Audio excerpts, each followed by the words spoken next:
ওর মাথা থেকে পা পর্যন্ত আপনি বারবার তাকে দেখছেন ওই লোকটা নামাজ ঠিক মতো পড়ে কিনা, ওর বউ পথে আছে কিনা, ও ঠিক মতো চরিত্রবান কিনা, তার কাছে আপনি অনুভিজ্ঞ যন্ত্র দিয়ে প্রত্যেকটা জিনিস আপনি দেখে নিচ্ছেন।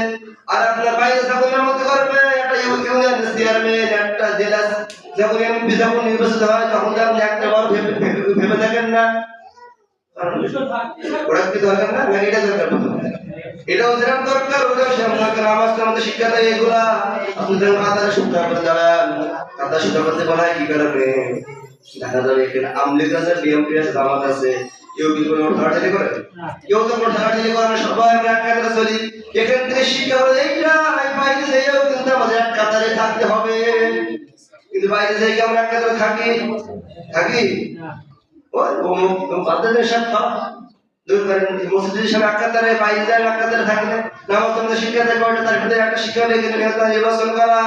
আর নেতা নির্বাচন মসজিদে করলেন কিন্তু মসজিদের বাইরে যে করলেন না, হাসির ময়দানে আপনাকে আসামির কাঠগড়ায় দাঁড় করা লাগবে। যে রসুলকে আপনাকে সুপারিশ করাবে কিন্তু রসুল যদি অনুসরণ না করে অনুকরণ না করে আপনাকে ছাড়ও দেবে না। আল্লাহ রাব্বুল আলামিন তো বারবার বলছেন হ্যাঁ রাসূল আপনি তাবলীগ কোরআন দিয়ে কোরআন দিয়ে ডাকেন, আর আমরা যে কোরআন দিয়ে ডাকি এই কোরআন দিয়ে ডাকতে সমস্যা কি? আপনাকে তো বলছি না আপনি করেন বা বিএনপি করেন জামাত করেন, আপনাকে একবার বলছি না আপনাকে ডাকছেন কোরআন দিয়ে।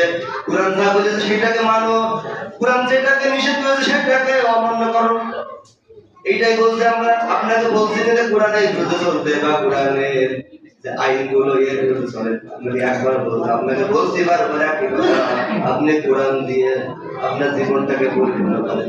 যদি করতে পারেন আল্লাহ রাব্বুল আলামিন হয়তো আপনাকে ক্ষমা করে দিতেও পারে। আর যদি আপনি কোরআনের বাইরে চলেন তাহলে আপনার কি হবে আল্লাহ ভালো জানেন। যারা আজকে কোরআনের বিরুদ্ধে চলে গেছে তাদের অবস্থা পেছনের দিকে তাকিয়ে দেখেন ইতিহাসগুলো। যারা কোরআনের বিরুদ্ধে চলেছে, ইসলামের বিরুদ্ধে চলেছে, আলেমদের বিরুদ্ধে যারা চলেছে তাদের অবস্থা দেখেন ফিরাউন নমরুদের মতো হয়েছে। এখন যদি আপনি মনে করেন যে না সেরকম চলতো ঝামেলা হতে যায় বুদ্ধ ঝামেলা করতে যায় আমার দরকার নেই, তাহলে আপনার বিষয়টা ভিন্ন, আপনার নিয়ে আমার কোনো আলোচনা নাই। কিন্তু আপনি যদি আল্লাহকে বিশ্বাস করেন, কোরআনকে বিশ্বাস করেন, রাসূলকে বিশ্বাস করেন তাহলে আপনাকে কোরআন মানাই লাগবে। আর যদি না মানেন তাহলে আপনি মুনাফিক অবস্থায়। আর মুনাফিকদের মরণ হবে আর কি অবস্থা সে একমাত্র আল্লাহ বারবার বলে দিয়েছেন। মুনাফিকদের মরণ হবে কি অবস্থায়?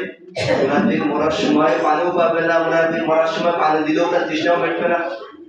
কোন অবস্থা মরণ ও মূল্য কি হবে, ইমানের মূল্য কি বেঈমানের কোনো দেখা দরকার নাই। আল্লাহ রাব্বুল আলামিন আমাদেরকে কুরআন অনুযায়ী এই জীবনটা চালার জন্য বিধান করেন। আমিন।